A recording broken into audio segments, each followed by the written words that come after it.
RTC బస్సులో ప్రయాణించండి, సురక్షితంగా గమ్యానికి చేరండి అని స్లోగన్స్ బస్టాండులో బస్సుల్లో కనిపిస్తూ ఉంటాయి.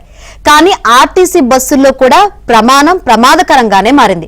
అద్దె బస్సు ఓనర్ల నిర్లక్ష్యం, ఆర్టీసీ అధికారుల పర్యవేక్షణ లోపించడంతో తరచూ ప్రమాదాలు జరుగుతున్నాయి.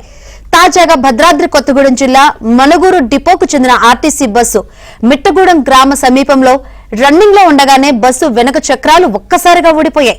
దీంతో పక్కనే వెళ్తున్న స్కూటీ ప్రమాదానికి గురైంది. స్కూటీపై వెళ్తున్న బాలికకు కాలు, ఒక చెయ్యి విరిగింది. మరో వ్యక్తికి గాయాలయ్యాయి. బస్సులో ఉన్న 60 మంది ప్రయాణికులకు ఎటువంటి ప్రాణనష్టం జరగకపోవడంతో అంతా ఊపిరి పీల్చుకున్నారు.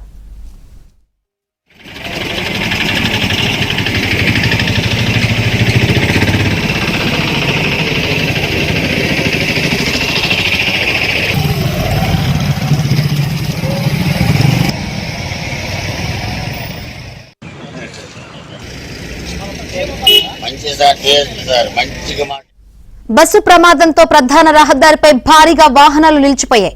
రంగంలోకి దిగిన అశ్వాపురం పోలీసులు ట్రాఫిక్ ను నియంత్రించారు.